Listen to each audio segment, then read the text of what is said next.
मैं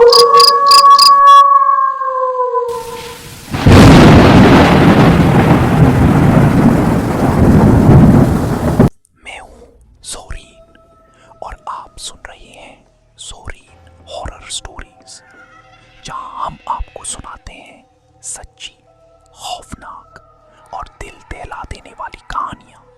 आज की कहानी आपकी रातों की नींद छीन सकती है।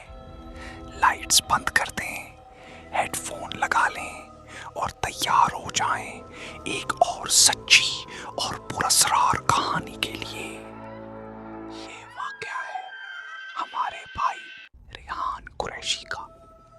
रेहान भाई कहते हैं ये बात आज से तकरीबन 6 साल पहले की है, जब मेरी खाला नई नई नाज़िमाबाद कराची के एक पुराने फ्लैट में शिफ्ट हुई थी। वो फ्लैट 3 मंजिला इमारत के दूसरे फ्लोर पर था और उस इमारत के सामने एक बहुत पुराना और अजीब सा दरख्त था। लोग कहते थे कि उस दरख्त के नीचे रात के वक्त कोई नहीं रुकता, लेकिन हमने इन बातों पर कभी यकीन नहीं किया। मेरी अम्मी ने कहा, चलो आज खाला के घर चलते हैं। तो हम सब, अम्मी, अब्बू, मैं और मेरी छोटी बहन खाला के घर गए। खाला नई नई शिफ्ट हुई थी, इसलिए सब खुश थे। हंसी मजाक चल रहा था, चाय समोसे पिए और बातें। वक्त गुजरता गया और देखते ही देखते रात के 1 बज गए।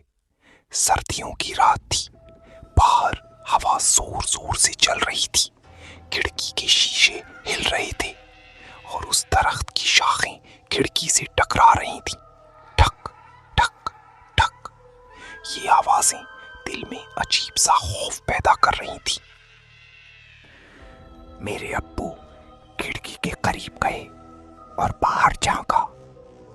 अचानक उनके चेहरे का रंग उड़ गया। उन्होंने धीमी आवाज में कहा, ये कौन है? अब्बू ने उंगली से इशारा किया।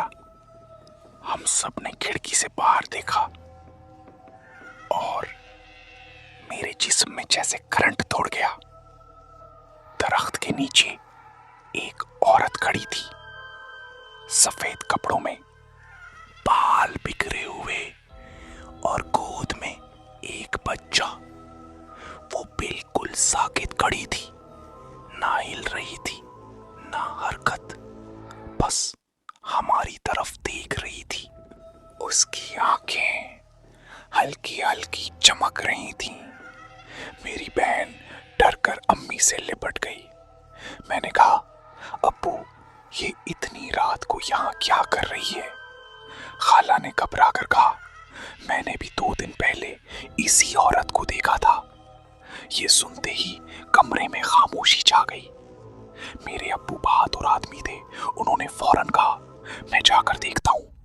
अम्मी ने रोका, लेकिन अब्बू ना रुके, वो नीचे चले गए। हम सब खिड़की से नीचे देखने लगे।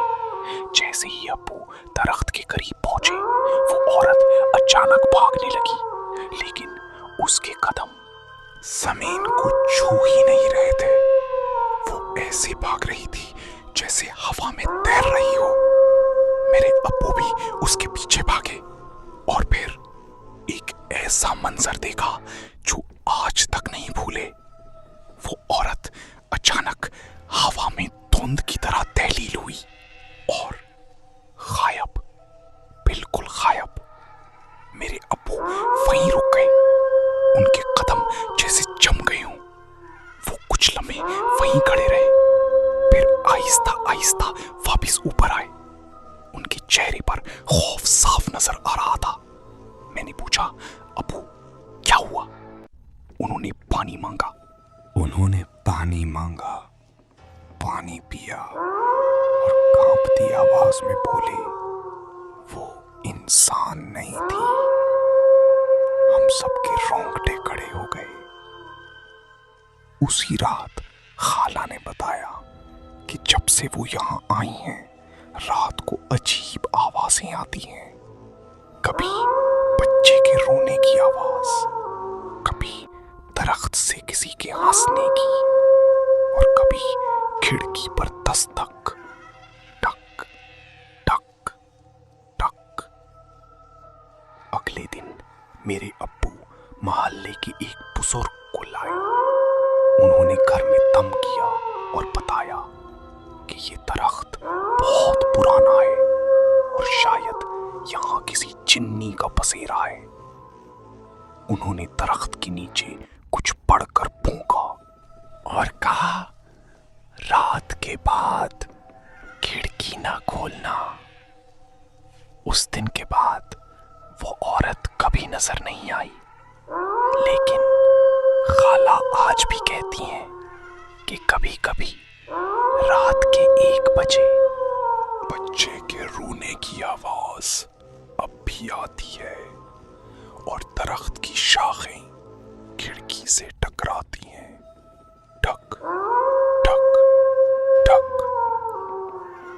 اگر آپ کے گھر کے باہر بھی کوئی درخت ہے تو آج رات 1 بجے کھڑکی سے ضرور دیکھنا، شاید وہ عورت آپ کو بھی نظر آ جائے۔ اگر آپ کو یہ کہانی پسند آئی تو ویڈیو کو لائک کریں اور چینل کو سبسکرائب کرنا نہ بھولیں۔